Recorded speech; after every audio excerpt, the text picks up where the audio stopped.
1991 সালে বারামতি লোকসভা কেন্দ্র থেকে জিতে প্রথমবার সাংসদ নির্বাচিত হয়েছিলেন। 35 বছর পর সেই বারামতিতেই মর্মান্তিকভাবে শেষ হলো জীবনের অধ্যায়।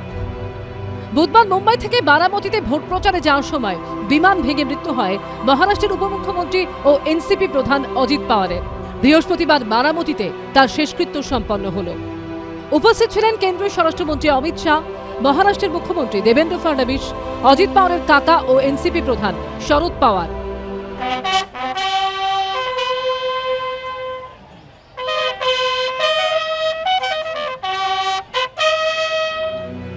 মহারাষ্ট্রের দীর্ঘতম সময়ের উপমুখ্যমন্ত্রী 1991 থেকে 2026 পর্যন্ত প্রায় 35 বছরের রাজনৈতিক জীবনে বিভিন্ন সরকারের অধীনে 6 বার উপমুখ্যমন্ত্রীর দায়িত্ব সামলেছেন অজিত পাওয়ার। তাকে শেষ শ্রদ্ধা জানাতে উপচে পড়েছিল এনসিপির কর্মী সমর্থকদের ভিড়। এই দিন সকাল 11টায় বারামতির বিদ্যা প্রতিষ্ঠান মাঠে পূর্ণ রাষ্ট্রীয় মর্যাদায় অজিত পাওয়ারের শেষকৃত্য সম্পন্ন হয়েছে।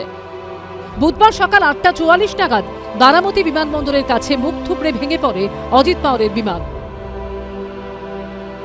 মৃত্যু হয় বিমানে থাকা 5 জনেরই। কিন্তু কিভাবে ঘটল এই দুর্ঘটনা তা নিয়ে বারবার প্রশ্ন তুলছে বিরোধীরা। अजित पवार जैसा एक कद्दावर नेता, महाराष्ट्र के डिप्टी सीएम, लोकप्रिय नेता, कल इस प्रकार से विमान हादसे में उनका देहांत हो गया, उनका निधन हो गया। महाराष्ट्र नहीं, पूरा देश सदमे में है। कैसा हो गया? उसमें क्या टेक्निकल गड़बड़ी थी, ये सामने आना चाहिए। अगर फ्लाइट में टेक्निकल गड़बड़ी है, सिर्फ श्रद्धांजलि हम देंगे, प्रधानमंत्री श्रद्धांजलि देंगे, गृहमंत्री श्रद्धांजलि देंगे, राष्ट्रपति श्रद्धांजलि देंगे, मुख्यमंत्री श्रद्धांजलि देंगे, उससे क्या होगा?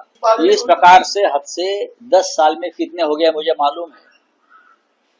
डीजीसीए ने बार बार इन्वेस्टिगेशन की घोषणा, स्पेशल टीम, सब कुछ बनाया, लेकिन कभी भी किसी हादसे के बारे में जो रिपोर्ट आना चाहिए, जो तथ्य सामने आना चाहिए, वो डीजीसीए ने कभी सामने लाया नहीं। এটা কেন্দ্রীয় সরকারকে জিজ্ঞেস করতে হবে। যারা এরকম অভিযোগ তুলছেন তারা সরাসরি সুপ্রিম কোর্টে চলে যান, সুপ্রিম কোর্টে যান, এই নিয়ে একটা মামলা ফাইল করুন। যখনই মনে হবে, হয় কেন্দ্রীয় সরকারের কাছে জানতে চান, যদি পছন্দ না একটা মামলা ফাইল করে দিন, তারপরে দেখা যাবে। ইতিমধ্যেই দুর্ঘটনাস্থল থেকে ককপিট ভয়েস রেকর্ডার ও ফ্লাইট ডেটা রেকর্ডার উদ্ধার করা হয়েছে বলে জানিয়েছে ডিজিসিএ। পুনে গ্রামীণ পুলিশ বারামতি তালুকা থানায় একটি দুর্ঘটনায় মৃত্যুর মামলা দায়ের করেছে।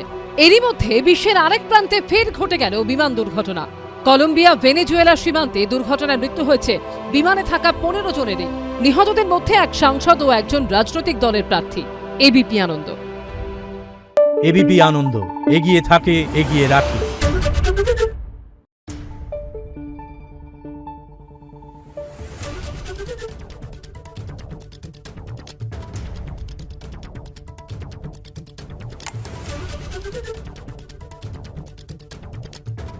Thank you.